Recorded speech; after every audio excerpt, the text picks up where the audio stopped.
I am delighted to be here. I am passionate about Save the Children, have been for at least a decade when we first hired Save the Children, when we founded the Kraft Foods Foundation. And we hired you to do a lot of work for us in Indonesia, and that has then continued and blossomed into some sustainable ag work that we are doing with you there. And so I'm passionate about this cause. I was delighted to see what we were able to accomplish on our 100th year. And what I'm hoping is that what I share will help us launch the 101st year on, an even better trajectory, if we will. I have 7 points I'm going to make today. I speak pretty quickly. If I'm going too fast, okay, raise your hand, give me an indication, because I know English is not always the first language for everybody.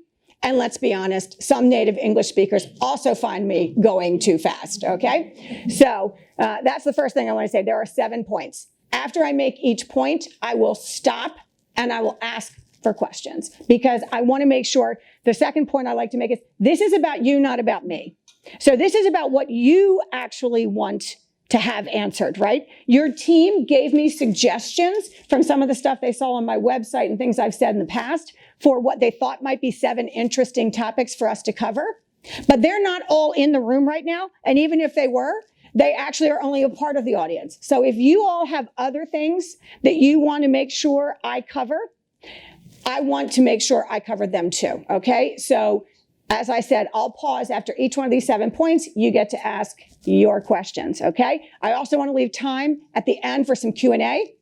And I want to let you know that I do monitor my own email. So you will have, I have cards at the back. All of this will be posted, but you can also just write me a quick question. Perry, what about this? What about that? I am frequently somebody who just says, why don't we jump on the phone for 10 minutes? Because the easiest way to answer your question is not to write a tome or direct you to 14 different manuals. Sometimes it is just get on the phone, answer the question. We both feel great. I've helped you. Hopefully you feel like you got some guidance moving on. Okay?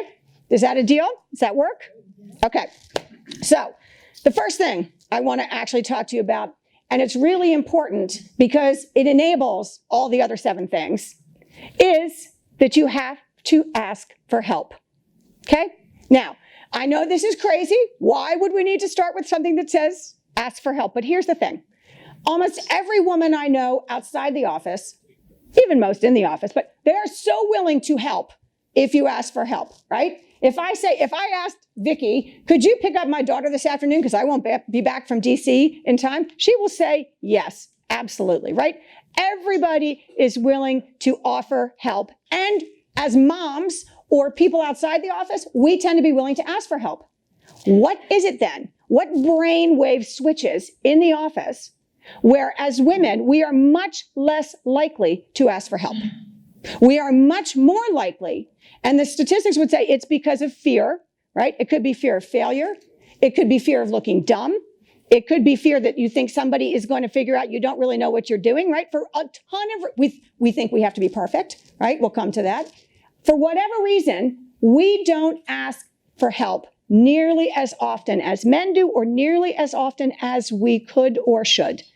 And what that means is we are not being as effective at our jobs as we could be. Because while you can't ask for help on every project every day, right? Okay, I'm not talking about that. I'm not saying, pretend we don't know every answer.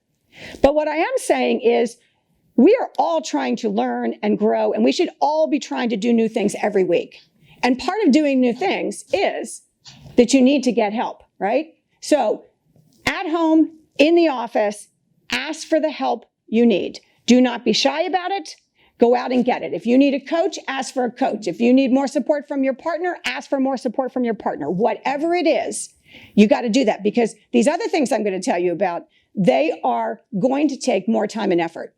And therefore, if you don't have the help you need to set you up to succeed, right? And the help you need, it may be childcare, it may be a mentor, it may be a sponsor, it may be a coach, it may be a more supportive colleague or boss, whatever it is. You know better than anybody else what you really need. Ask for it. The other thing I will tell you is that asking for help actually is a great way to build engagement. If you are trying to build a relationship with somebody, I never asked for help. These tips, by the way, let us be clear, it is not because I did everything right in my career. I would love to tell you that I never made a mistake, and that would absolutely be untrue, right? Most of this is hard-won learning, because I thought, as the youngest woman in the room, the only woman, I was the youngest person, the only woman, et cetera, if I asked for help, people would think I was weak or stupid. All those things I talked about, failure, those were all my issues, right? I was worried about all those things until I finally realized that actually I didn't mean to, but I intimidated a lot of people. I was too loud, too fast, too smart, whatever.